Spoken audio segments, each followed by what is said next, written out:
Okay, so today I'm going to do something that's a little mini episode of my Absolutist philosophy series where it's like a little joke I made on one of these sessions that I was saying maybe I should dumb down and take my Absolutist philosophy terms and logical razors and dumb them down to sort of Gen Z brain rot slang, right? And so one that I came up with is actually pretty funny and pretty fitting. One of my most common terms that I use, and one of the great enemies of this era of human civilization, basically I talk about, I say this expression that I also wrote in one of my short stories. Basically, it's you're looking at the nature of the species right now. And so I say the stimuli Acme is preserved in this era, or I have a certain character say it in that story, right? Like an observer basically from outer space, this godlike being who's like kind of going down a checklist and saying like, what defines this era for us, like, right? He's like assessing our technology and seeing like what kind of state we're in. And so it could be aliens too that do it, but kind of that's more like a singular godlike figure, but still. And he's going down the checklist and he's basically saying, oh, the stimuli Acme is preserved in this era. And what does that mean? It basically means that people are obsessed and know of no higher value or form of meaning and value basically than hedonism, and of hedonism, right, like the sexual stimulus basically. Of the highest form of hedonism we assume to be sexual in nature. You could argue it's substances or something else, but so that's what he sees, like, oh, this is a hedonistic society that's ruled by that, to the point where, again, we see proof of it. I've said this a million times and I'll keep saying it. We see proof of it in profanity, right? Most profanity has to do with it, even if we're not thinking about it when we say it, even if our conversation has nothing to do with sex, right? Most profanity has to do with it. Most music lyrics have to do with it. Most, a lot of stories, drama, fiction has to do with it. A lot of life goals have to do with it. You base your whole life around it. You live with the person, right? So this is how I would translate that into Gen Z brain rot slang, is the stimuli Acme is preserved in this era equals we are all down bad, right? We're down, people are down bad for everything these days, that kind of thing, right? Society is down bad, right? So that's basically the impetus of this. I said that one of these sessions, I thought, okay, that was actually kind of an interesting tie-in, and this might be how I have to dumb it down for people to get it, right? Oh, that'll make sense to you, right? Okay, so it's the same concept. People are down bad for everything these days. And a form of being down bad, or simping, I guess, is the fact of, like stimuli Acme specification or preservation is simping, right? You're simping for one person when you could be free to be with anybody and everybody, or not limited. So by specifying the stimuli Acme, you are simping for one person in particular. Right, so let me try to think. I actually have to look up maybe some Gen Z terms to understand, right, if I do it in reverse.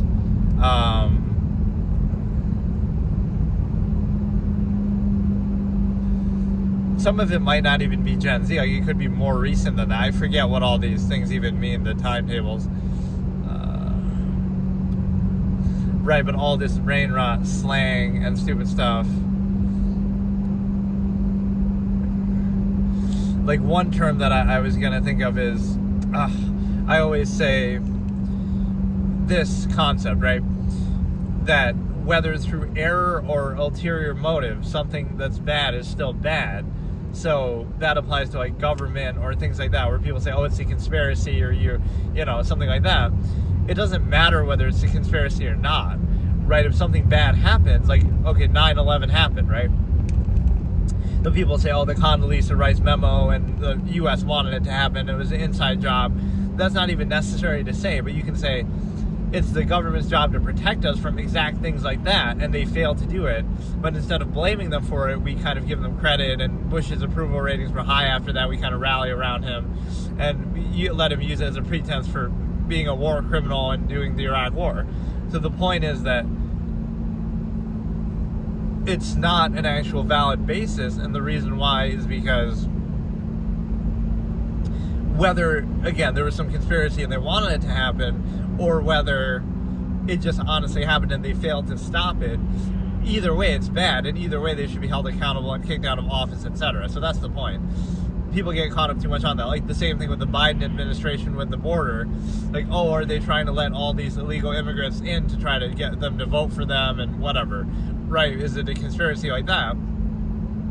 Or are they just so lazy and incompetent and stupid that they're allowing millions of people to come over undocumented? Like, either way, it's bad, right? So don't get caught up in the minutia of that. So I feel like I had a term in mind that was going to fit for that, but I can't remember now.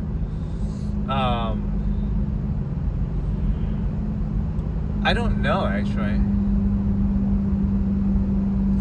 Okay, A to C brain rot terminology. Okay, alpha, beta, sigma.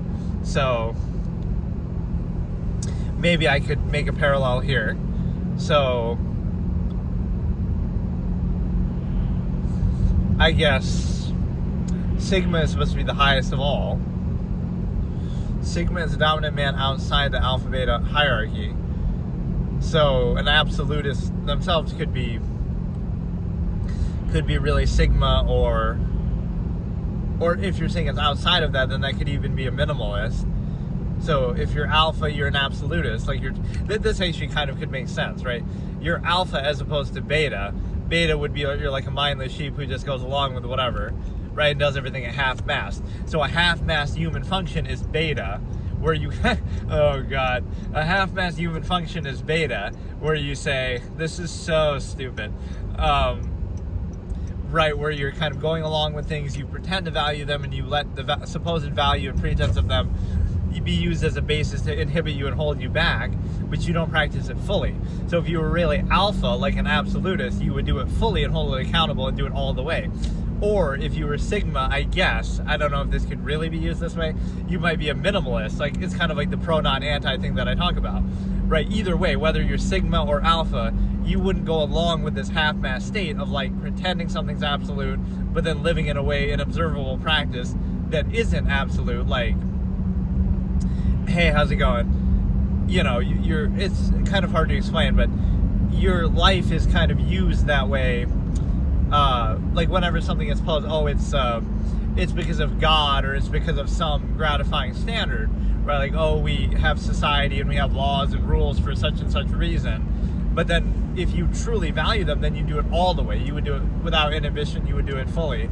But then that's also a negative. Oh, you can only do it in the context of serving some empirical authority or things like that. So again, sigma could be outside of the system, where you're kind of a minimalist and you're at peace with yourself and you don't need validation from externality. And then alpha could be within the confines of society and contrivance, but you rule it. Like, you're not just some little participant going along with it, pretending like it's absolute, but then living in kind of a half-mast way. You are actually doing it fully to the utmost and almost invalidating the process. Axel and harem. I don't even know what, I've never heard that. Humorous brain rot, I'm learning about brain rot, I guess, in the process of doing this. I just have a list on my other phone that I'm reading through because I don't know all these terms anyway. A humorous brain rot, that one kind of fit though, actually. That wasn't too bad. But basically, that's the half-mast state that I talk about. Let me just explain it in general. It's like no basis of value would lead to the exact state that the average person lives in society. Because you would have to understand, okay, if you have a basis of value, then you would do it fully, so much so that it would be kind of defining and it would be invalidating of, you wouldn't be living in like a comfortable halfway. You'd be doing something fully, completely, all the time if it's really worth valuing. Or you wouldn't do it at all, and then you would be a minimalist and, you would have your own standards. So there's no way to justify the half-mast state to say, well, you kind of value it, but then you don't value it all the way, and then hang on, I can't see here. It's these stupid people with their lights that can't be the high beam. But no, it's a situation where basically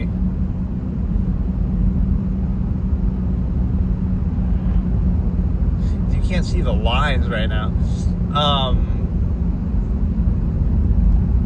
The officer, I got in a crash because I was busy reading Brain Rot, Gen Z, learning about brain rot on my phone. I need an audiobook version. But no, it's a situation where basically,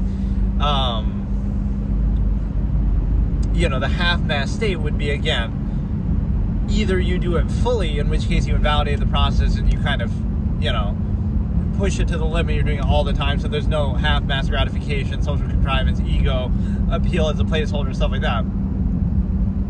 Or you don't do it at all, right? And you be a minimalist and you kind of remove the need, or you push it to its limit and kind of invalidate the process. Instead of this half-mass where, it's absolute, you hold it as this high standard, but then in practice you actually have all these flaws and inconsistencies, like, yes, you value life, but then you drink and you smoke. So do you really value it? Do you really care? Or again, like, you value hard work, but then you also work for some empirical, corporation, so you work not as hard as you possibly could, or not inherently, not freely, but only in the context of some unqualified empirical authority. Or like you would say, you value something, but then you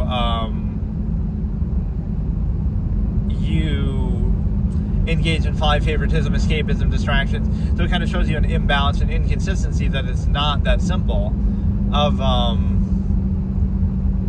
It's not that simple because it's not true value, right? It's not a true value basis in which you're able to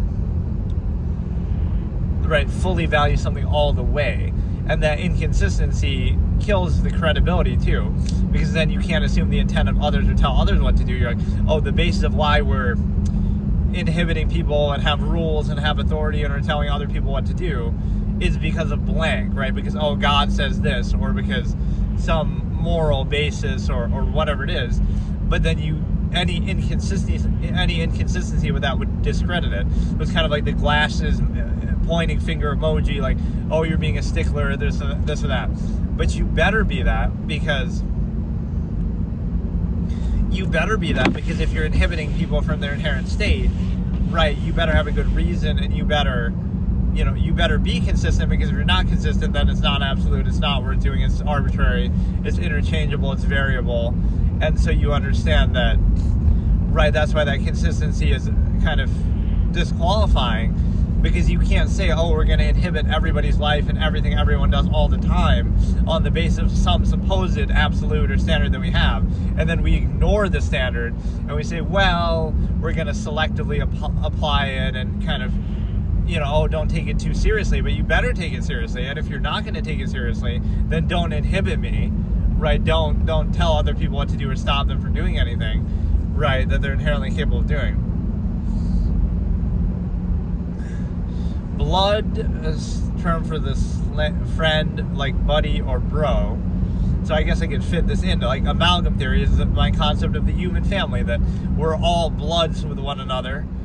Whether it's, don't place undue emphasis on your family because you didn't choose them, or the nearness postulate. No, everybody is a blood. We're all bloods together, right? Blood is thicker than blood, haha. Like, then your family is the human family, where everybody is, you treat everybody equally. You care about somebody halfway across the world who's starving right now than you do about your own family, right? Once again, that same amalgam, absolute standard that I'm talking about, like, you pretend to value other people, so we got to be nice to other people and this and that, but you don't really care, you don't truly care, because then you'd be sacrificing 2 meals a day to give to them and whatever. Brain rot vibes doesn't really sound like a brain rot term. It's too direct. But the feeling of being mentally overwhelmed or consumed by something, kind of the cognitive dissonance, right? Thinking, this is like the enemy of thought thing, where I say, yes, if you think too much, that's the enemy, that's the problem. So it gives you cognitive dissonance, it gives you brain rot vibes, and so now you want to be dumbed down to the lowest common denominator and stuff like that, and you need drugs, and you need certain psychological conditions and labels, like the modern witch hunt, that we invent these things that aren't really real or don't really matter, to try to explain away behaviors that we don't consider socially acceptable. So bussin' would be, obviously, when something's really good. I mean, I obviously know that one, but so bussin' would be something just like positive or kind of effective or efficient. Let me think what I could fit that into here.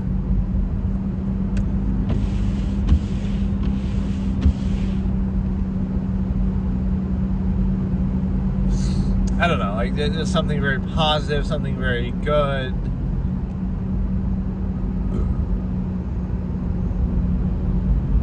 Is having high standards is bussin'. Holding something accountable is bussin'. Then we have like chuggy is going to be.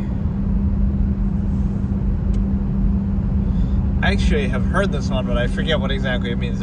Something or someone that's embarrassing or awkward. This is kind of a good concept that I could tie into. I've even said this recently quite a bit.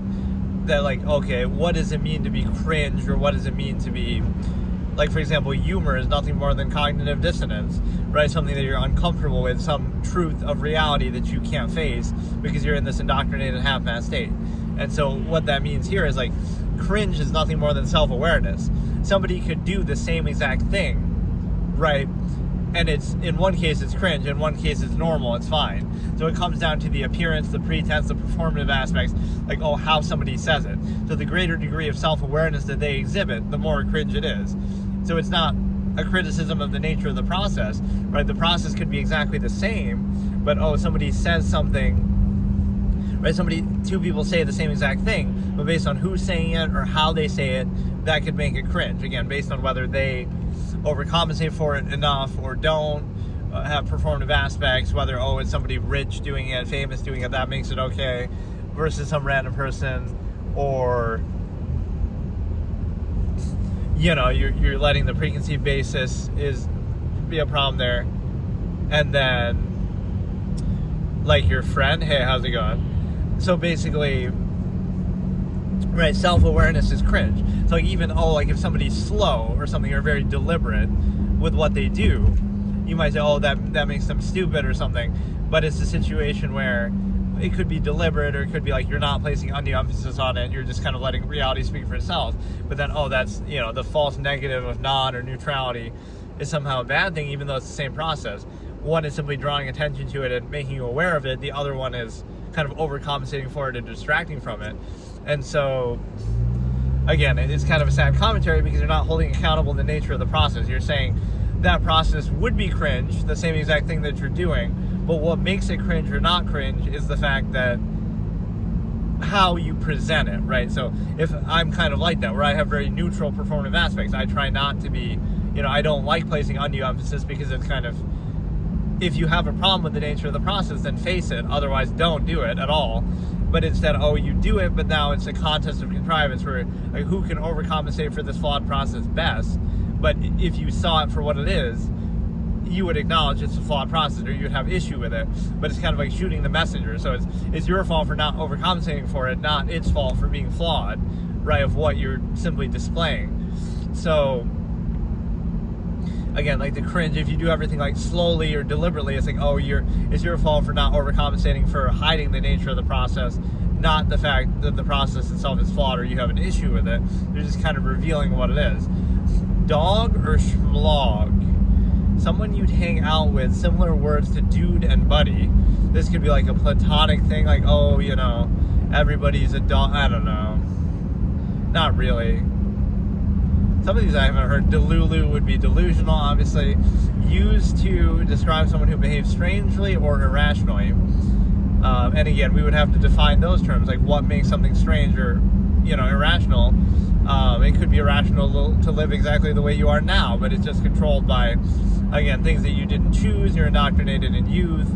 It's real delulu to think that that society, that things are the way they are because that's the way they should be, right? You'd have to be as delulu as every other era of human history that thought the same thing, right? The Romans thought that they were living the right way and everything was fine when they fell to bread and circuses at the end of the Roman Empire. Or World War II Germany thought that they were doing just fine, and then what happened. Or China right now, people there think everything's fine, like whether because they're being deceived or whatever. But what I'm saying is every era always thinks that it's right, so be weary of that the delulu of thinking that things are the way they are because that's the way they should be, not because they just happen to be that way because of some established empirical power structure that came into place by force, that came into that happens to be established, that doesn't validate it. You can hold it accountable instead of being held accountable to it, instead of trying to reinforce it, instead of trying to overcompensate for it. Did you pray today? That doesn't even sound like a brain rot term. That just sounds like a religious question. Viral catchphrase from a song. That's where a lot of these come from, obviously, like the 6-7 thing. Doom scrolling. Mindlessly scrolling through online content for hours on end, which can contribute to brain rot. Actually, I don't consider that to be the case.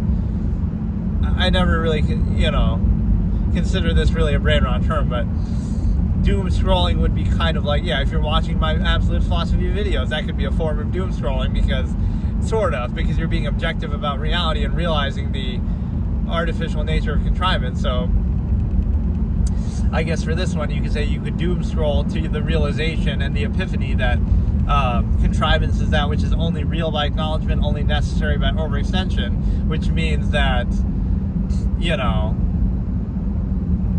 nothing is real that you do, right? So there's sometimes a selective thing like, oh, look, this person is fake, but like self-awareness is fake, right? Just like how I was saying, oh, it's cringe. Like being self-aware is a bad thing, right? To be aware of it is not to be above it, but it's kind of like, right, you're aware of the process, but you still play along with it.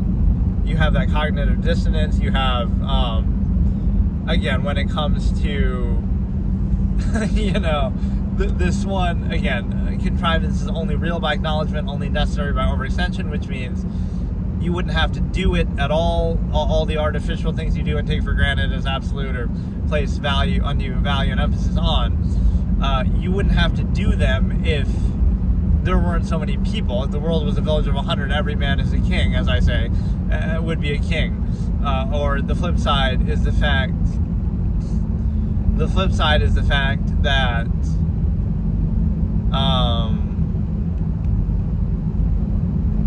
again, power and authority is only real by acknowledgement. If tomorrow everybody just decided not to acknowledge the president or the prime ministers or whoever, their power would cease to exist. Their power is nothing more than your acknowledgement. It's not a real, inherent, absolute thing. And so,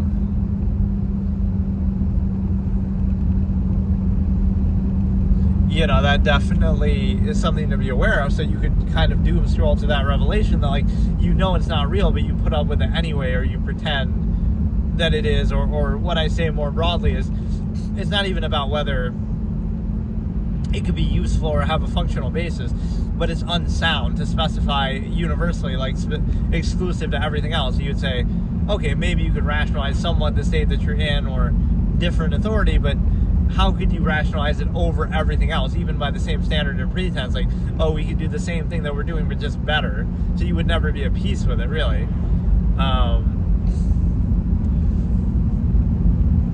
Fandoms, that's not really a brain rot term. Phantom tax refers to the theft of food between friends. I haven't heard, some of these I haven't heard at all. I feel like they're not very common. FR is for real. I mean, some of these shouldn't even really be considered brain rot. Gassy, full of hot air, idle talk, or empty chat. Kind of like the lowest common denominator, social contrivance, right? Most social interaction is like that, where it's just kind of irrational insistence upon the self, emotion, or ego, right? Overcompensation, kind of where you use the ego as a placeholder for value. You would say, if you didn't have social interaction, then everything you'd see is a zero-sum process, and you would just do it for what it is without any holding back or inhibition. But now you use gratification and social contrivance as a placeholder to kind of overcompensate for that. Like, now you're in a half-mad subversive state, and you try to use that social contrivance as a way to fulfill people in place of that. Goated with the sauce. First, does the sauce served with goat meat, referencing the acronym GOAT, which stands for the great. That's not a very good description. Like, yeah, no shit. It refers to sauce and the word GOAT. Like, that's not really explaining what it really means.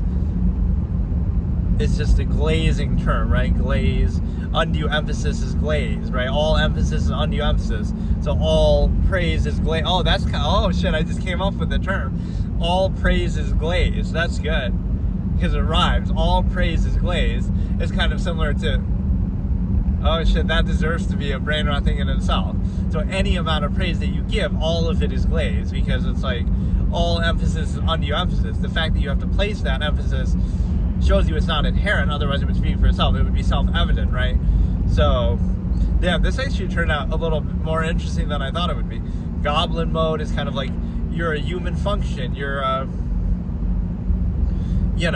mindless human function. You're defined by your physical state. Reduce your infinite objective mind to the limited physical body, right? And act like you desire that. That's going goblin mode. Like, you can be aware of everything, and your mind is infinite objective, think about anything at any time and no limits, but you try to reduce it to the limited physical state and act like that defines you and that's what all you are, and limit your potential, right, and do all that. So that could be going goblin mode. Goofy I don't know exactly what that means in this context of like what I can overlap it with. I feel like I made some sort of joke quote with this before, where I call like, I'm talking about some religion or certain beliefs, and like I call it like a goofy dogmatic persuasion is another word for religion, so I guess I could fit that in there. Grindset, a mindset centered on constant effort and hard work to achieve success, focusing on achieving goals at all costs. That's what it means to be an absolutist. Wow, that actually is a perfect description, right? That you would push something to the limit and max at all costs. Machiavellian principle, yeah. Let's really max out this absolutist grind set. That one actually works very well. Yacht is like a butt, I guess. Wait. Oh, I didn't even know that's a term used to express excitement or shock, particularly in response to seeing an attractive woman. I thought it specifically had to do with the behind. Huh. But this is saying it more generally, okay. So again, that's another, the stimuli acme, it's preserved in this era, so that's why everybody is down bad and everybody is expressing this gyat. Hitting the gritty. Doing a dance move called the gritty, created by high school football player Alan Davis. Does he get a royalty on this shit every time people say it or do it? Which went viral on TikTok in 2019. I don't know what really I can say with that.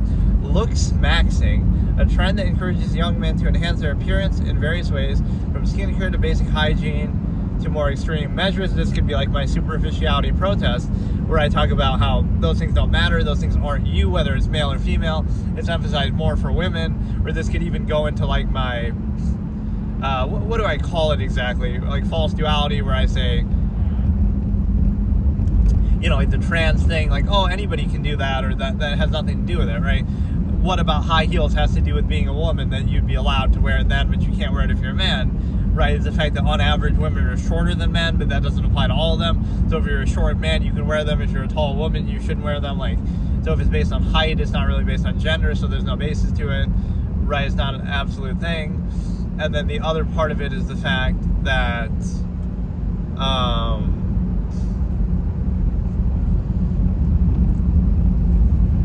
like what I was just saying here is the fact that if you were to, again, put this in the context of superficiality protest, I would say, like, oh, your hair, your color, your clothing, your nail polish, your lipstick, your makeup, none of those things are actually you in your inherent state.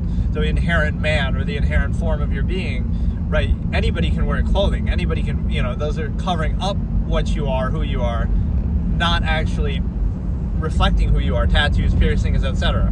So none of that stuff is actually you, so why does it matter, right? Like, oh, you look so good today, but you look the same every day, you're the same person. Like, oh no, but because of your makeup or because of your clothing or something, so it's not really you that they're talking about, right? It's, oh, your clothing. Well, anybody can wear that clothing, or you could wear any different kind of clothing, so you're not defined by that. But and the other way I could say that too is the expressive fallacy, is the fact that appearances and things like that are used as like a placeholder, where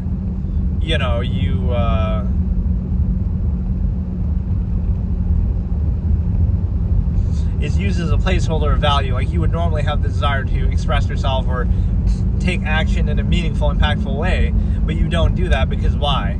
Because of the simple fact that you overcompensate that, or you kind of satisfy that desire you have by expressing yourself in insignificant ways that don't have options, right? Like similar to something George Carlin said, where he's like, oh yeah, you have 100 flavors of ice cream, but you only have 2 major political party choices or whatever. It's like, yeah, you'll care about your tattoo and your piercing and your band and your logo on your shirt. You care about all these insignificant, superficial things, as if to make up for the fact that you don't have any impact in the significant areas of life. And that's a very dangerous thing, because you're getting a certain satisfaction and gratification from that in insignificant ways that would satisfy the desire to act out in a meaningful way, in ways that actually impact your life, because there's less burden of consequence or whatever the case may be, right? It's kind of easier to do that, or the other areas are more controlled. There's kind of an outlet for you to kind of express that inherent desire or self-actualization that you would have, but then you get out that desire in insignificant ways that don't actually have an impact on your life. Like, you're going to get a piercing, you're going to get a tattoo to express yourself, which doesn't do anything. Whereas if you take those things away and you don't do any of that, now you would have the desire to actually do something, like an actual action, a practice, a protest, whatever it might be, right? So it would put the onus more on you to do that. No cap would be no lie, or I'm being serious. So what do I say that's kind of similar to that? Like the inherent objective reality versus this is a good tie-in, like contrivance response. So contrivance is artificial, right? It's man-made, it's a construct, whether it be morality, whether it be religion, whether it be society itself. These are all man-made things, right? So if you want to go into a mindset that is no cap, you go back to the inherent objective reality of nature and the world and inherent man, like the state that you would be in if you were born in nature in the jungle, and that's how you would actually be, right? So don't pretend like, the false inherent contrivance response, where just because we want things to be this way, or we kind of pretend, and it can be useful, doesn't make it true or absolute. Like, again, morality is a reaction to inherent man. So morality is not real, it's not absolute, it's a construct that we make to try to, again, create a functional society, whatever it might be, not questioning the usefulness of it, potentially, but not saying it's absolute. It's not inherent, it's not absolute, it's not objective, right? It is cap.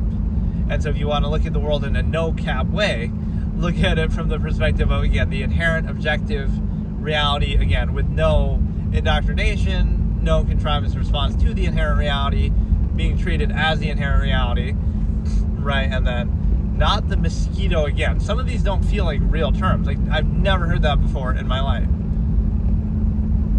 right? At least some of these I'm vaguely familiar with, but, or some of them you hear like way too much by comparison to others.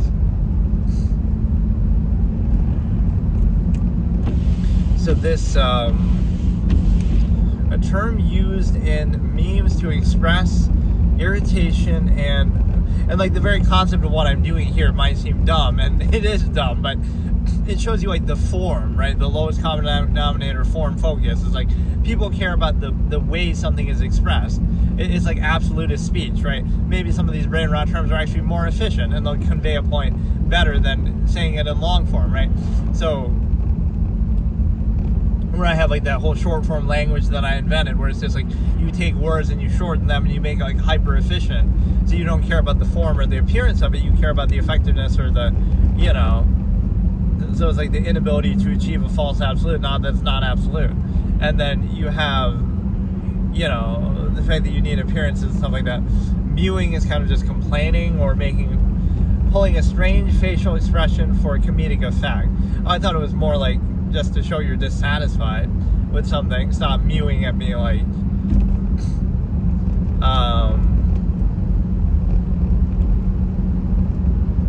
so this could be like just the way I describe that you would never be at peace with contrivance. You would always be experiencing cognitive dissonance, right? Humor is nothing more than cognitive dissonance. So you would always be mewing at the artifice of contrivance and always holding accountable actively and always, doing that. So you would never be at peace with it. So your mewing would never stop. Your whole life would be a constant state of mewing, just because again, contrivance society is not absolute. Only in Ohio refers to anything that's quirky, strange, or random. Again, this is kind of like a preconceived fallacy of like, what makes something weird or strange. It's just your familiarity or lack of familiarity with it. Do you have an actual standard that you're using in a consistent, accountable way? And Riz is, again, charisma and sort of this is like the false absolute to value or to specify. You want your critical thinking to be bypassed. But it's like, your inherent nature that you're not aware of, right? So you're not in control of it. You're not at peace with it, so therefore you're controlled by it, right? You're not aware of your inherent nature. You're kind of, you're not at peace with your naked body. You have to censor reality itself, right? People have to censor their bodies in society. That's how insecure and not at peace with it we are. And so therefore repression leads to obsession, where I say that, we fixate on it so much when we obsess over it, we're down bad for it, because again, the stimuli acme is preserved in this era. So what that means is the fact that repression leads to obsession because of the simple fact that we kind of treat it as an extreme negative, or we censor it and we kind of limit it, and therefore we inhibit it, the inherent nature and tendency that we have. And so because we push it back so much, now people obsess over it, they're down bad for it, they kind of fixate on it everywhere, even in places where it has nothing to do with it, like I say with profanity, or like I say with people can't think of any higher form of expression than that, or a reference to it, or again, people are just obsessed with it all the time in every area of life. So by again, you're controlled by it, but you want to pretend like you're not, and so there's that constant conflict that you have. And so Riz would be kind of the ability to bypass your critical thinking to achieve that. Or again, like I say, specifying it, like, you pose like a false absolute to specify something. That would be an inherent variable universal process. You place undue emphasis, right? So you're good at doing this as far as like, okay, we're going to pose something as a false absolute so we can specify and limit it to one person, right? Like, you're the only one for me, and this and that. So again, you're taking an inherent variable universal process and you're limiting it and you're inhibiting it. So you have to pose it as a false absolute to rationalize specifying it and limiting it in that way. Otherwise, you would say, well, it could just be, again, I could just be with anybody then, or everybody or nobody. You wouldn't be so restricted then. So you pose it, again, you create a false absolute. So having Riz would be basically just you're good at doing that. And then Schlag is to, I thought we already did this one, or it was like Chugi or something. Schlag is to criticize or disapprove of someone or something in a nasty way. So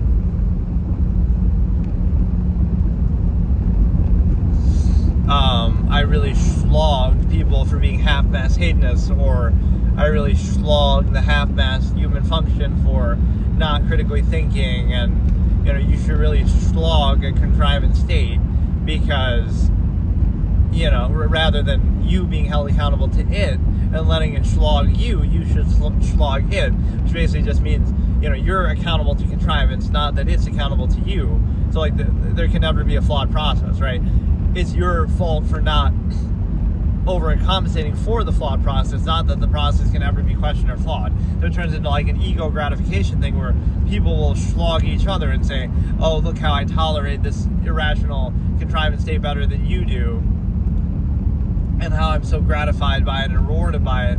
So again, could you tolerate World War II Germany better than your other people? Like, maybe you shouldn't tolerate it, though, is the point. Maybe there's something wrong that you should, so it's not that you are lacking in your ability to inability to overcompensate for it or tolerate it. Maybe there's something actually that has a flaw that could be corrected or dealt with. And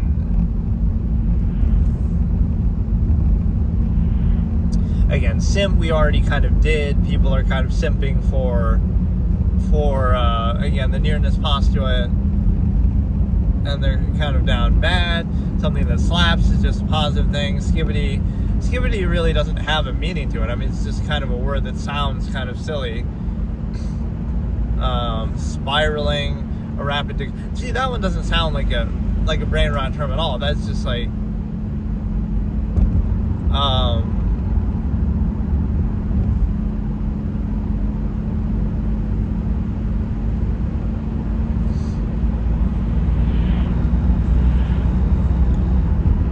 really, oh, this person's spiraling into depression, or this person's spiraling, like, that's just a word, like, it's an actual just word.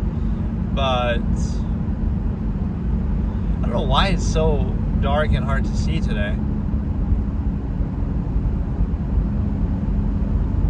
Something like fucked up with my windshield.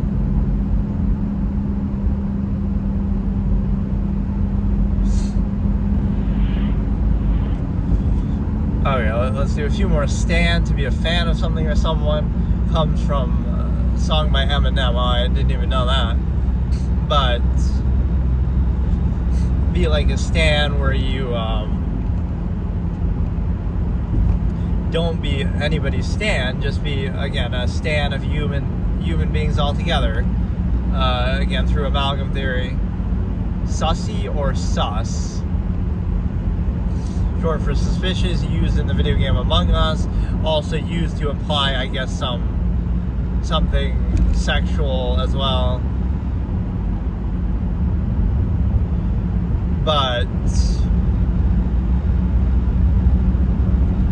I don't know, where would I use this? Like, somewhere something is sus. Like, human nature is sus. Therefore, it creates a contradiction of, like, you know, how can we empower people for the sake of, you know, power exists under the premise that people ought to be restrained, that people are sus in their nature. But to that same end, we empower those very same people who are also sus to achieve that end of restricting us, inhibiting us, whatever. So, right, we act like certain people are anointed and special and they're not sus, even though they are. But then it becomes a contest of artifice, like who can put up the best front to try to pretend and show like they're not sus. So, a cute face used to express happiness or affection on online chats, sometimes used ironically. I mean, all these are kind of used ironically, which again is awareness and cognitive dissonance in that way, that you have, right, like, you know it's dumb, but you still do it, or it still appeals. It's kind of like the mindlessness of repetition, right, reinforcement, regurgitation. You know, you take something that really has no meaning and that you couldn't even really explain, right, like 6, 7, oh, it's just from a song. Well, like, what does it really mean, and why is it so prevalent?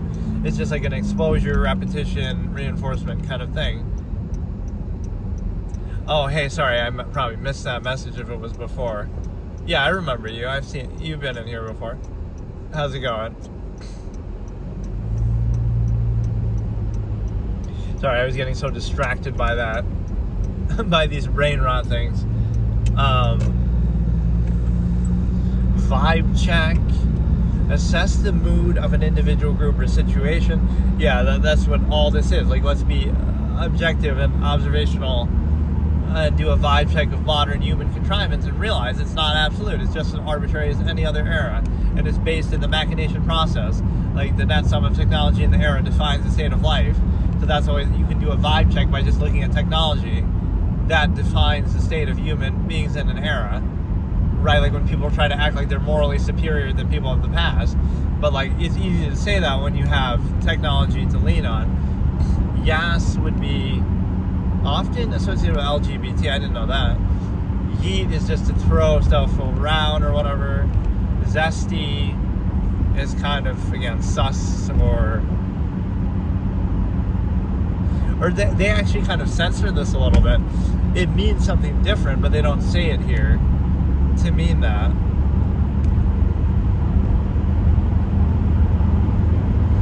Okay, whatever. That was more fun, actually, than what I thought. I like that. There were some pretty good tie-ins again, but my favorite one is the stimuli Acme is preserved in this era is, again, people are down bad for everything these days, or society is down bad. Like, just, again, we're obsessed with sex. Repression leads to obsession, like I say. So, yeah, that was satisfactory, I guess. I got pretty into it, actually. Some of them worked out pretty well. Like, they're pretty good tie-ins or good ways to explain something. Like, imagine doing this, but this is the way you have to do it. Like, this is it, dude. This is the state of brain rot culture, everything like that.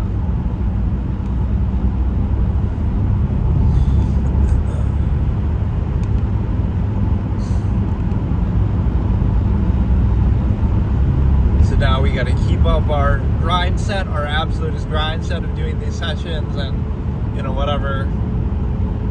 And just try to slog the contrivance state that we're in.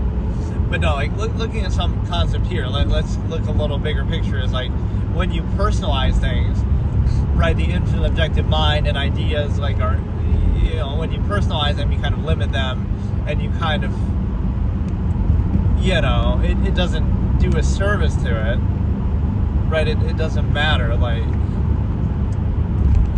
I don't know.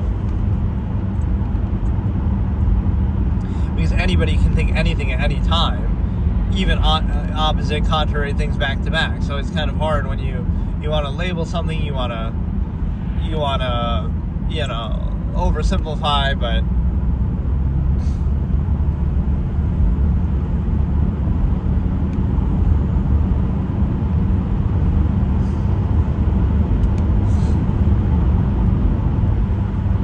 I don't know, I think I'm pretty much burned out from that, but that was good. Again, I thought I would make like a video of it, like where I would just do that in short to kind of appeal to the dumbed down thing, but whatever, it's still the same